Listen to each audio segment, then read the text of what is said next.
ปันกันกันมาละแม่ยังนะบัดนี้สิตีกันเรื่องเงินละบัดนี้โอ้อย่าฟ้าวเด้อลูกหลานเด้ออย่าดื้อเด้ออย่าดื้อเด้อฮะปีหนึ่งได้บ่ชำนี้ขายไก่โอ้บ่ได้เลยน้อยเราพอได้ซื้อสิเข้ากินแล้วว่ะน้ำตาพังเลยเนาะป๋อขาลอยแข้งลอยขาป๋อใช้อาหารกล้องนั่งหันหลังใช้กล้องยังไงนี่น้ำลงจับโอ้นี่ร้านหนึ่งบ่นี่นะเลยจับไปเท่านั้นจัง4 5 6 7 8 9 10หูดังตีวาบอยู่3 ล้านได้อยู่นี่หูดังตีวาบอยู่แม่ตะกิงพี่น้องเอ้ยเอาตะกี้มานับบ่ถึกว่านี่เอาลงปานใกล้ถึงคลอดนั่นก็ได้ไม่เมืองไม่ใช่เตะชุบคือลายแท้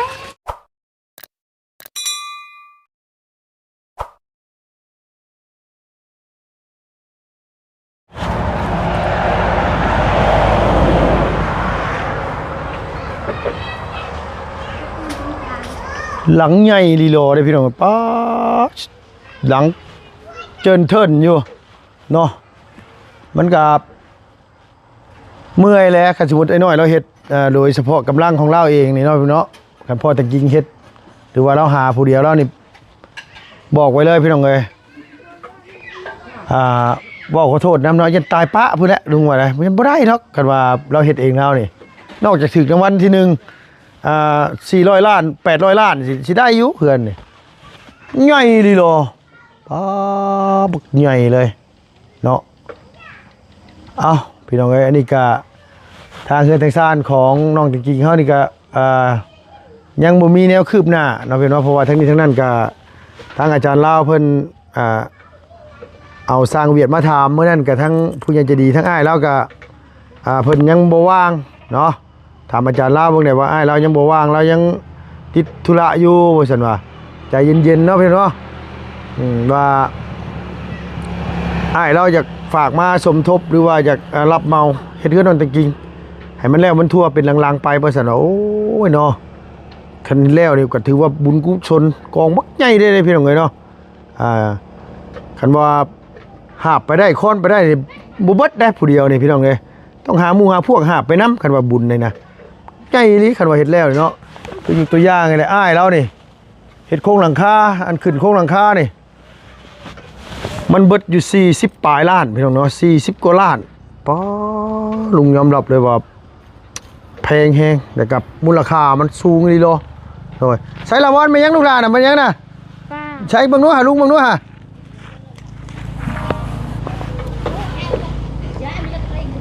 ข้าวเจ้าหรือข้าวเหนียวลูกนี่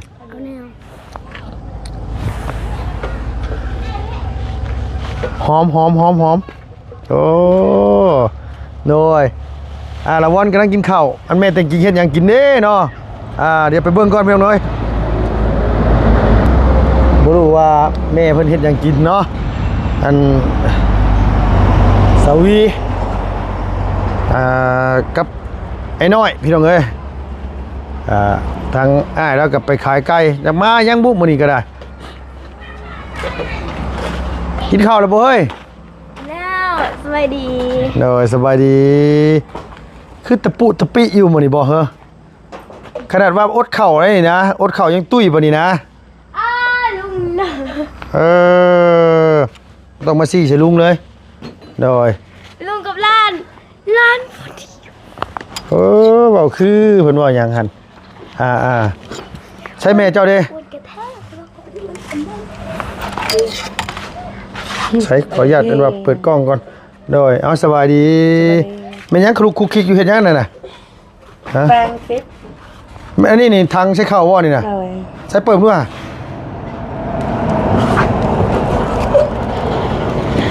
หูจกจนบ่ถึงพี่น้องเอ้ยครบเลือกของทางอันนี้ผัวซื้อมาให้มื้อนี้บ่ยังยืมข้าวซาลานี่นะยืมบ้านนี่ยังโดยได้ยังให้ลูกไอ้เต้ากินมื้อนี้เอานิบไม้นี่ ทั้งคุณสามีได้หะทั้งไอ้น้อยไปใช่หะ เราไปขายไก่ ไปขายไก่ เลย ยังบ่ทันได้มาอยู่นะ ยัง โดย ใช้มันปลาอันแกงปลาดุกนะฮะบ่เป็นตะกี้น่ะ ผัวซื้อเช้านี่ ผัวซื้อมา เลย ซื้อปลาห่วยบ่หรือว่าซื้อปลาหยังนั้นน่ะ ปลากระเลี้ยง ปลาเลี้ยง เลย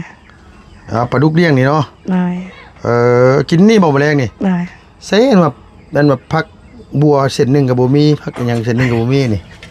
เฮ็ดแบบ บ่ นี้ มีเลย กินง่ายดีดอสุเจ้าเนาะกินง่ายอยู่ง่ายดีดอเนาะ เคยนะ ฮะ เคยล่ะ เคยแหละ เลย เคยเลยเนาะ อันนี้ก็เข้าอันนี้ ใช้เข้าล่ะเบิดซำนี้บ่ เลยมันจะบูดแล้วเนี่ยชม มันบูดได้แม่นจริงๆเลย บู นี่ ด นะ แล้ว ฮะ บูดแล้วจานเอา บ่ว่าบูดก็ยังสิกินอยู่นะ กินบ่มีเขา ฮะ บ่มีเขากิน ว้าวอีหลีบ่นี่นะ เอลี่บ่ได้ตัวนี่ติ๊บนึ่งอยู่ไหน โอ้เข้าบูดได้นั่นน่ะจังน้อยท้องเสียได้จริงๆเลยนี่นะ นี่ก็ติ๊บนึ่งคือกัน ไหนโอ้มันบูดได้แม่นจริง บูดแล้วเขากินนี่มันกิน ๆฮะ กินนี่ล่ะบูด ผู้ ก็ อยู่ ยา ว่าเขาบูดเห็นแตะกินบ่ กินเต็มก็ใช้ได้ ผู้อยู่ว่าเขาบูดเห็นแตะกิน กิน เอาแล้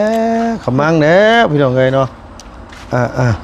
จานเอาแบบนั้นละมันจับบ่ได้เด้ จานเอา อ่ะ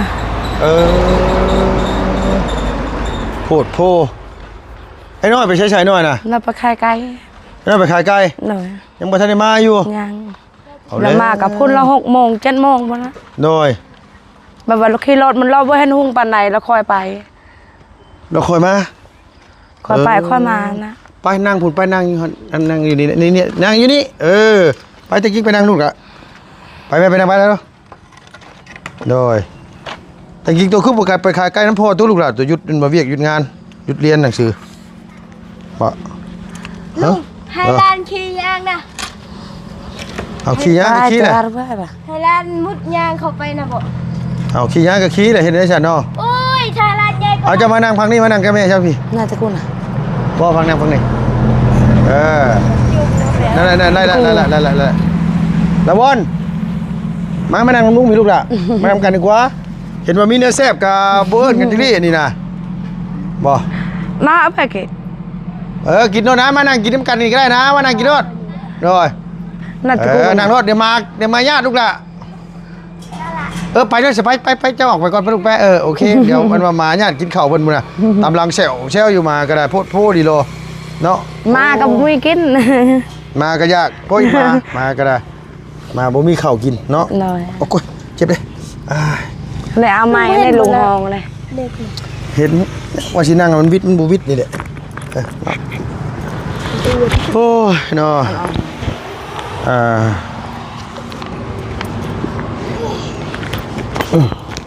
คือนั่งก็คือคุณนะ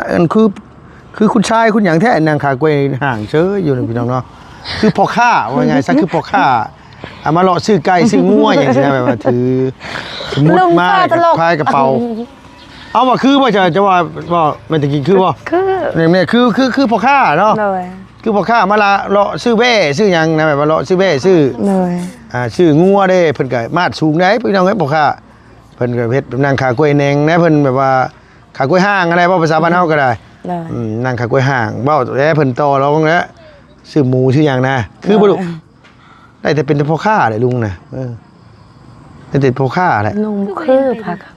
นะ บ่คือ บ่คือบ่ หน่อย คือนะเว้ยคือพ่อค้านะนี่ คันลุงไปแล้วนึงก็บ่คือเขาคือ โดย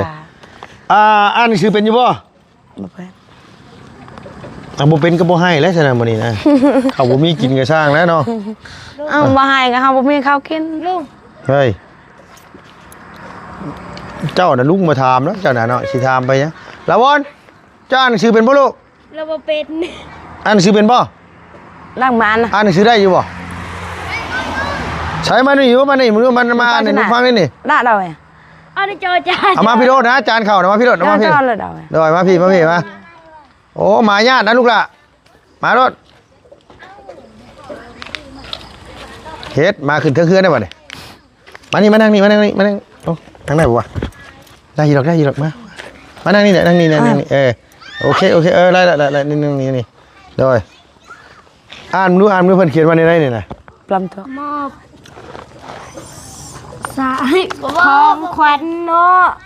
ของขวัญปีใหม่ จากคนทางไกล เห็นบ่ได้อยู่บ่เจ้ากลับหัวมาจากอ่านเมื่อกี้นี่บ่โดยแม่นบ่ตะกิงเบิ่งดูห่าอ่านมือห่าม อบของขวัญปีใหม่ จากคนทางไกล อ่านมือแม่นตะกิงเจ้าน่ะ บ่ฮู้ ฮะ ยอมบ่ ลองเบิ่งอ่านมึงดู บ่เป็น ให้ลูกสอน กูทัก หืม บ่เป็น เอ้าตัว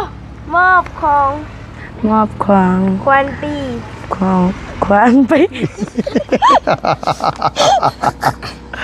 โอ้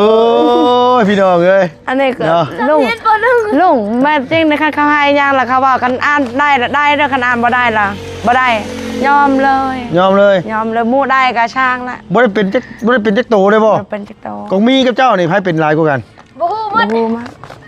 ก องมีกับบ่ฮู้บ่ เลย บ่ฮู้เลยบ่ฮะ เรียนปหนึ่งเลย ไผพ่อเจ้าเห็นพ่อเจ้าเอาไก่แรกออกเอามาเป็นเมียเสยพอตู้อ่านเป็นบ่จังซี่ โอ้เราเป็นแล้วเนาะเราเรียนปสี่ พอตู้นี่เราเป็นทหารเนาะ เฮ้ย พอตู้น่ะ พระเท่าน่ะ แม่นเราเป็นทหารเราเป็นทหารเนี่ยเราต้องเป็นหนังสือได้เนาะ เลย หนังสือแล้วเป็นกวนตะกิงใช่จักดีวะ กว้าง อันเรียนปสี่เป็นว่ามาเอ้าพระเท่ากับเด็กน้อยเอ้าเขาเป็นพ่อตู้เลยเนาะเก่งกว่าหลานเนาะ มา พอหลานนี่ พี่น้อง เก่ เอ้ ง ย กว่าหลานอีก อันนี้ก็เป็นทาง พระแล้วก็เป็นกบุก อ้ายเพิ่นเนาะพี่เนาะ อะไรกัน จุดประสงค์ของทั้งอ้ายเพิ่นอันว่าสิมาอันว่า บ่จัน มอบ นะ ของขวัญหรือว่ารางวัลปีใหม่ลาวหรือว่าสงกรานต์นี่แหละเนาะพี่เนาะเพิ่นนั้นว่าอยากให้ทางไอ้น้อยเอาไปเฮ็ดหยังก็ได้ล่ะว่าหรือว่าอยากซื้อเครื่องไว้เฮือนไว้ซ่านหรือว่าซื้ออันว่าแนวอยากได้กินไว้ให้ลูกให้เต้ากินก็แล้วแต่เราว่าซั่นว่าเงินนี่เราฝากมา มันได้อยู่7 ล้านกับ140ปลายพันกีบเนาะพี่เนาะ145,000 7 ล้านกับ145,000ลุงไปฮักอันว่าลุงไปถอนเมื่อกี้นี่เพิ่นเอาน้ำลุง35,000มันเหลืออยู่นี่ประมาณ7 ล้านเป็นไงอันแสนหนึงอันลุงซื้อข้าวกับซื้อมักซารี่เมื่อกี้นี่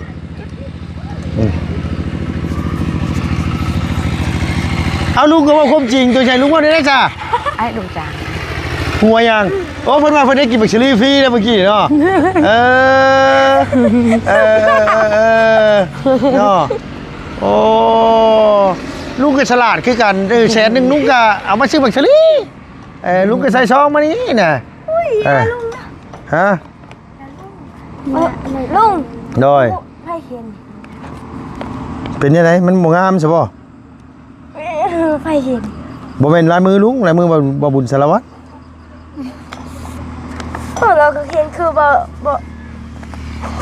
บ่คือแหละบ่จัน บ่จันลงงามกู บ่จันงามนะบ่จัน โอ้อันอินเตอร์โบ โดยบ่จันงามบ่บุญสารวัตรก็งามอยู่แต่ว่าสู้บ่จันบ่ได้พี่น้องเนาะในทีมงานเฮานี่อันนี้น่ะเด้อเอ้ยเด้ออันแม่น้องตะกิงเด้อ เลย อันนี้เป็นของขวัญ เลย จากอ้ายฮักผู้เพิ่น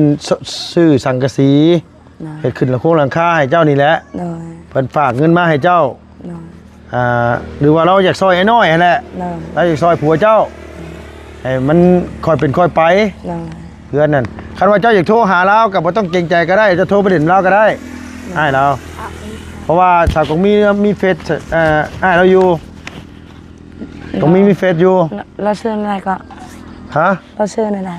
ของมีหรอกแต่ลุงก็ยังบ่ฮู้ว่าอ้ายเราซื้อหยังลุงบ่กล้าถามซื้ออ้ายเราพี่น้องเอ้ยภาษาอังกฤษลุงก็อ่านบ่ออกคือกันผมเป็นหยังภาษาอังกฤษน่ะ ลุงก็ คันสมมุติว่าคันมีเพศลาวให้ผัวล้มน้ำเหล้า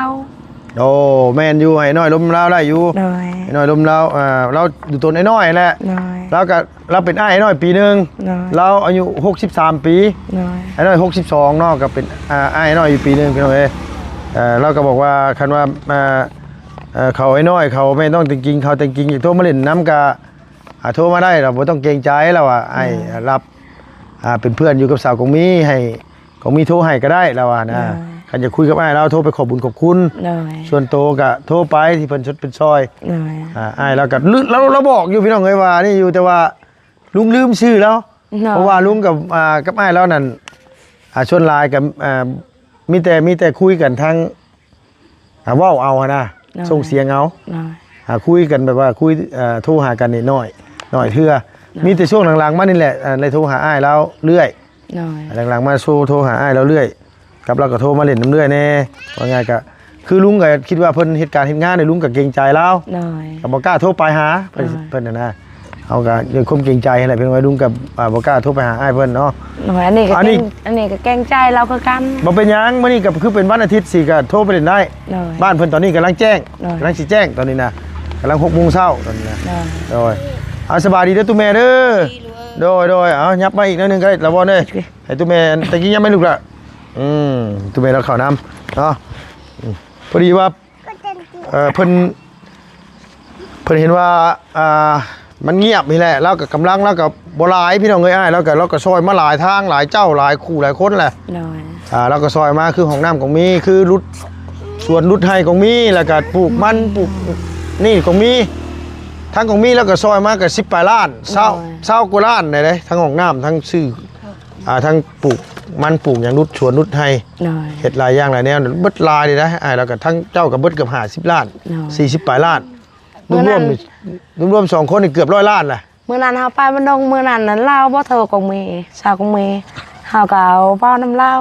คำทั้งสองคำ สิแม่นล่ะมั่งเฮ็ดอ้ายเราโทรเล่นนำมาจักเนาะอันนี้เนี่ยเป็นเงินนั่นว่าอ้ายเราเด้อ โดย เราฝากมา350 ดอลลาร์พี่น้องเอ้ยก็เป็นเงินกีบเฮาก็ได้7 ล้านกว่า โดย ก็คือลุงเว้าหั่นแหละก็อันว่ากลัวมันก็ซื้อบักสลีสู่ไปตู้กินเมื่อกี้นี้ แล้วประอันไหนไอ้ กลัวมันก็ซื้อบักสลีกินลุงบ่ได้เอาไปใส่กระเป๋าลุงเนาะลุงก็ไปซื้อแจกคือเก่า บ่เป็นหยัง เป็นก็เป็นแหละครับเป็นข่อยครับเนาะทั้งว่าใช่ เสียให้ล้านทุกคนเลยล้านบอกว่าคันเป็นกับจกข้อหักมาเพิ่นเลยนี่แต่ละคนนี่จกข้อหักมาเพิ่นเลยเอาแม่ลูกเจ้าแห่งคักลูกเจ้าได้กินคือกันลูกเจ้าก็ได้กินเอาเจ้ายาลูกเจ้าหักหลายคนแล้วลูกเจ้าโดยเนาะพี่น้องเนาะกะเดือยนั่นน่ะลุงก็เลยซื้อบักสลีน้ำแน่แล้วก็ซื้อเป็นว่า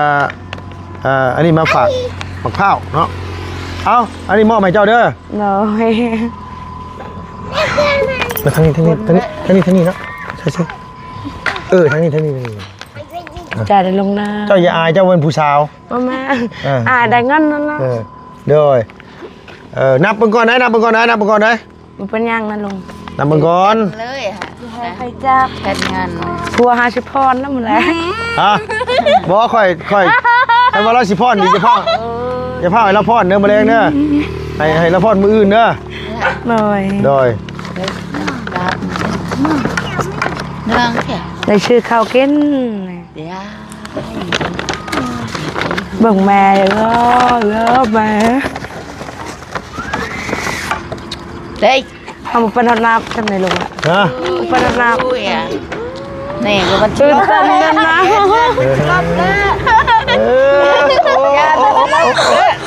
โอ้ยน้ำตาคู่อ่ะน้ำให้แล้วแม่จะกินให้พี่น้องเอ้ยโอ้ดีใจบ่น่ะ เคยได้เลย ว่า ไม่เคยแค่แบบนี้ ฮะ ไม่เคยแค่ เงียบลูกหลานเงียบเร็ว มาชุกนี่แหละ ได้ปะ ชุกนี่แหละชุก เฮ้ย ไม่เคยมาพันมาชิลแบบนี้ลุงเอ้ย โดยเป็นยังลูกเป็นยังโอ้ยตะกี้ได้เงินหลายแท้นี่บอกมึงไงตะกี้ได้เงินหลายแท้นี่ ไป ป้าเงียบเศร้าพันกัน มาแล้ว เม่นยังนะบัดนี้สิตีกันเรื่องเงินละบัดนี้โอ้ อย่าเฝ้าเด้อลูกหลานเด้ออย่าดื้อเด้ออย่าดื้อเด้อ มีบ่ ฮะ ปีหนึ่งได้บ่ชำนี้ขายไก่ โอ้บ่ได้เลยน้อยเราพอได้ซื้อจะเข้ากินแล้วว่ะน้ำตาพังเลยเนาะปอขาลอยแข้งลอยขาปอใช้อาหารกล้องนั่งหันหลังใช้กล้องยังไงนี่ นั่นลงจับ โอ้นี่ร้านหนึ่งบ่นี่นะ เลย สุดจำไปเท่านั้นจัง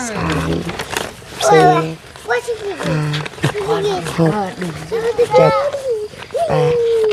8 9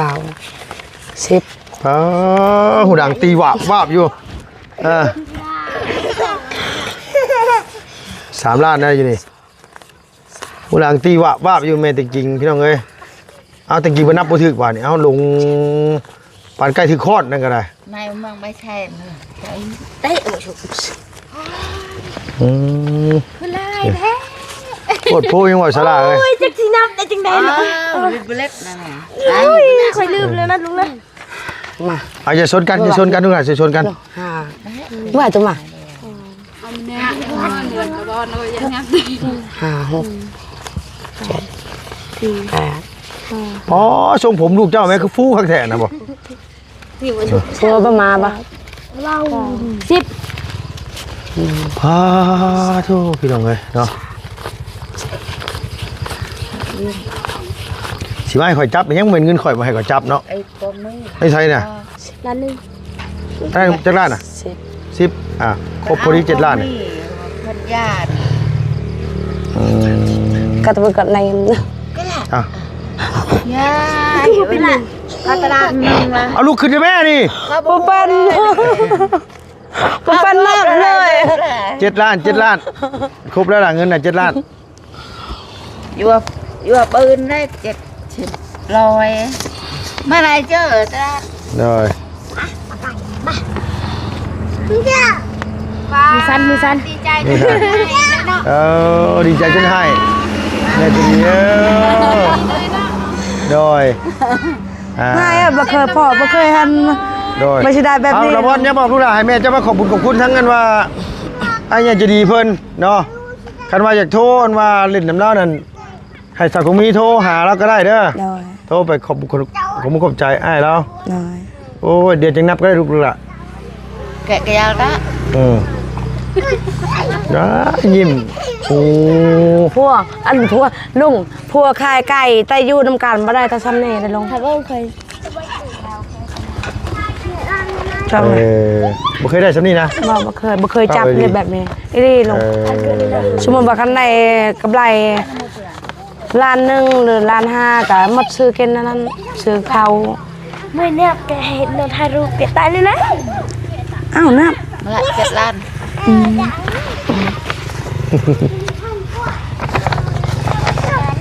โอ้ยจะเป็นนับเงินกันยากเนาะโอ้ย ำนี่ ยอดเลยมึนปัดไก่ตาแตกคันว่ามีจักตื้อนึงเนี่ยไม่ใช่ประมาณ3-4 มื้อผมว่านับจังแล้วอันนี้ 30มื้อ ก็ฉลบเลย ตายคืนได้ตื่น มื้อไป เลย ได้ยัง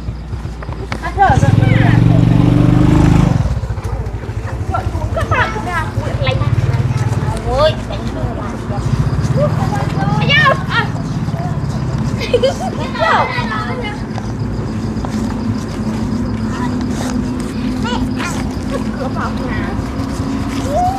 เอาโดย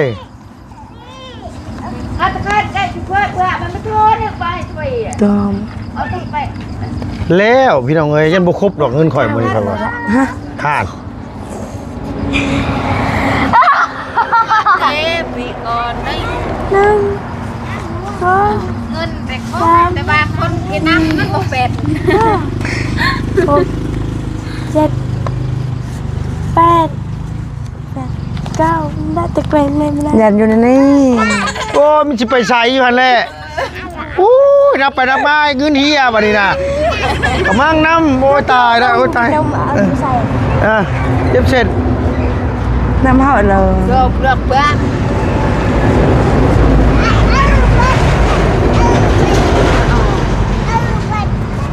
ห่านยังขาดอีกอยู่ ได้ว่ะ ต้อง ขาดแล้วขาดอีกอันนี้ จริงมันหนักงอนู้ โอ้ยตาย ก็มีย่างเนาะ เอาขาดหรือเกินกับผู้อื่นจังมาท่วงเอาขาดนะ โดย โอ้ยตาย ลูกจะเอา trời nhìn nè Ôi, thằng này.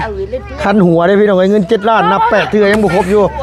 เอ้ยมาแล้วเนาะพอคอยนี่มาคอยสีใส่ในกล่องให้แล้ว โอ้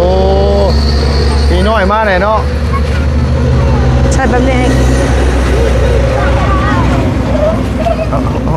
เอาสันบืนเล่าไว้เอา เลขเด้อลุงกองลุง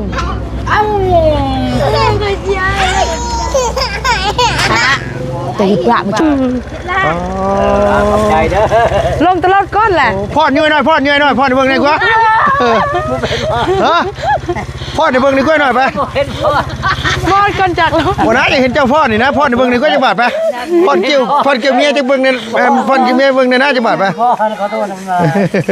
เป็นแต่ขอบใจ โดย หายแต่พ่อยังว่า โดย มันบ่ได้ว่าเป็นแต่ก็ได้ย้อนมัน หมด เบิ่งไปขายไก่บ่ขาดไปเอามะพร้าวชิมเบิ่ง ฮะ ไปชิมมะพร้าวอีนายนั่นน่ะพอตีว่าโอ้ยมะพร้าวบ่มีนวลเขาเลยส่งเราเขาบ่เอาแล้วเราหน้าบูดเขาเลยเอาซอยเราซะ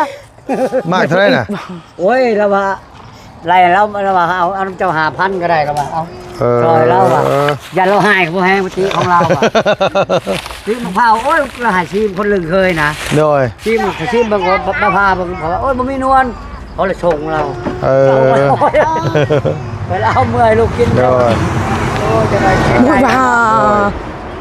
เอามีแต่ว่าพูดแหละไปอยู่น้ำกันไปหน่อยไปขอบคุณเพิ่นก่อนจังเก็บเครื่องไปโดย หน้าไปไหน พี่น้องเอ้ย มือนิด ป้าเอาไปเก็บมือน่ะ เอามีแต่ว่าทั้งอันแม่ตะกิงเนี่ยกับไอ้น้อยเนาะขอบใจทั้งไอ้ใหญ่จะดีเพิ่นที่เพิ่นได้มอบเงินมอบทองให้เด้อคันอยากโทรไปเล่นน้ำเล่าน่ะให้ของมีโทรไปหาไอ้อยากว่าน้ำเล่าก็เว้าเราบอกอยู่ว่า แบบเจ้า ก็เกรงใจหรอกแล้วว่าเราเป็นรุ่นได้ให้ปีนึง แม่ เรา63 ปีเจ้า62 ปีบ่ล่ะแม่นบ่ มื้อใดมีคึดคักๆ โดย บ่เคยเว้าเลยนะคือว่าทำอ้อยบ่ โดยลูกสาวเจ้าก็นับเงินเนี่ยไปนับมาลงเป่าปีบวกจังนั้นก็เฮียไปเรื่อยๆล่ะ ลูก เอาเมื่อเช้านี่พอจมลุกกับทับตะมูให้พ่อฉลาดบาย นั่นน่ะซะ มันครบอยู่ดอกดูด่าบ่ไปใช้ดอกอยู่หั่นแหละลูกนับคักนับแน่ นับไปยังดูแลลูก ดีใจเลยดีใจแล้ว นับมันก็ซ้ำเก่าน่ะบ่งอกดอกมีแต่มันสิลดลง จัง này là ông ăn hai một con ใช่ đi เดี๋ยวลูกใครดูเก๋ แม่นหยัง อ้าวไปใช้อีกนะ ฉันน่าเราอันไหนดีอยู่ ได้เงินบ่ได้แม่ได้ให้พ่อ แม่อยากชื่อยังกับข้อนะพ่ออีก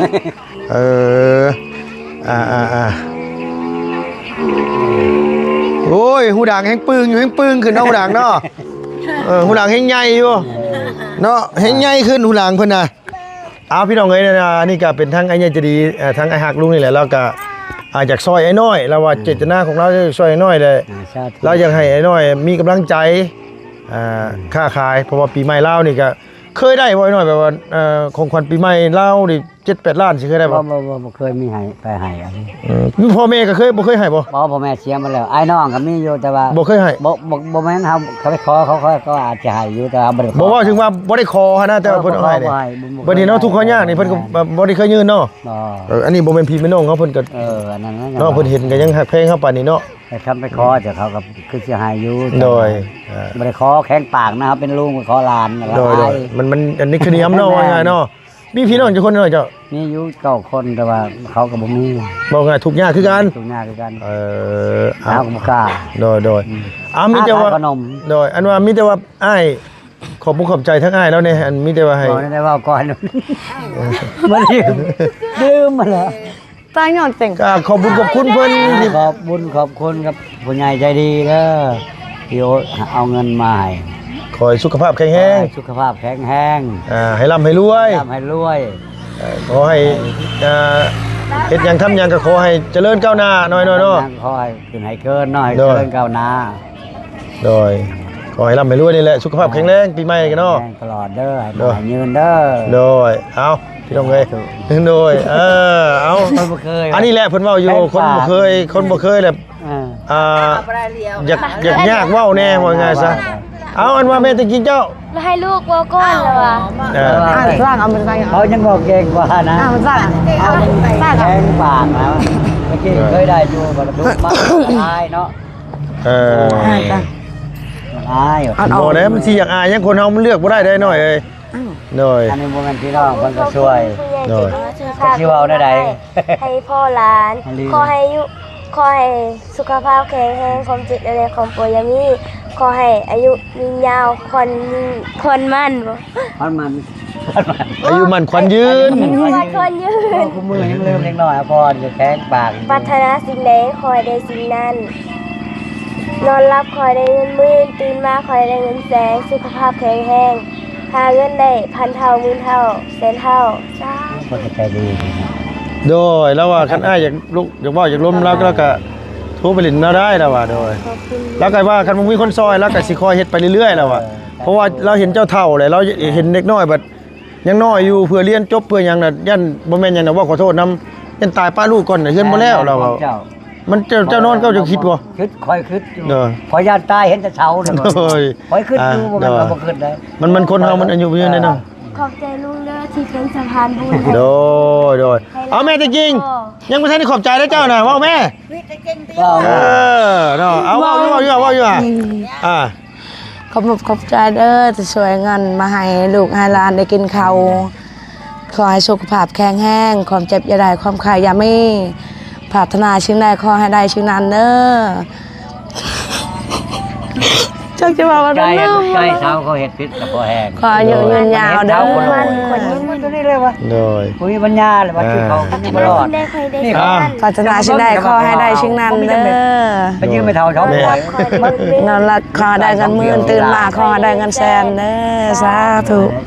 โดย มันว่าคือเอาไปเบิ่งเอาโลด แม่นเขาเบิ่งแล้วช่องแล้วเมื่อกี้นี่เขาช่อง ใจ แล้ว ด้วยลุงเด้อสิจะพุ่นบุญมาให้เด้อ โดยโอเคเอามีแต่ว่าเฮาเฝ้าสิเมื่อเนาะ โดย เอามีแต่ว่าสำหรับคลิปนี้ก็ทางน้องก็เป็นสะพานบุญให้อ้ายก็มีแต่ว่าบ่มีหยังตอบแทนให้อ้ายเด้อมีแต่คำอวยพรอวยไส้ให้อ้ายปีใหม่นี่ก็ขอให้สุขภาพพลไม้แข็งแรงขอให้อ้ายลำไปรวยอย่าเจ็บอย่าจนปรารถนาสิ่งใดก็ขอให้สมความมุ่งมั่นปรารถนาเฮ็ดธุรกิจการงานยังอยู่ก็ขอให้อ้ายเจริญก้าวหน้าทุกสิ่งอย่างที่อ้ายทำอย่าให้ลุกเป็นหาดอย่าให้ขาดเป็นว่างเนาะให้เจริญขึ้นสุขภาพพลไม้แข็งแรงเบัดสุขุสุขคนครอบครัวเฮือนซ่านอ้ายเนาะบางทีอ้ายได้ทำก็ขอให้เพิ่นส่งผลให้อ้ายเฮ็ดหยังทำหยังขอให้ดียิ่งขึ้นไปตลอดปีตลอดไปเด้อสาธุเนาะโดยไปได้หน่อยเฮาก็ได้ ใจหลาย โดยเอาไปเด้อพี่น้องเด้อสบายดีเด้อโดยเอาไม้มาข่อยขี้ข้านเบิ่งหลานนับเงินได้38เทื่อแหละ เอายังลูก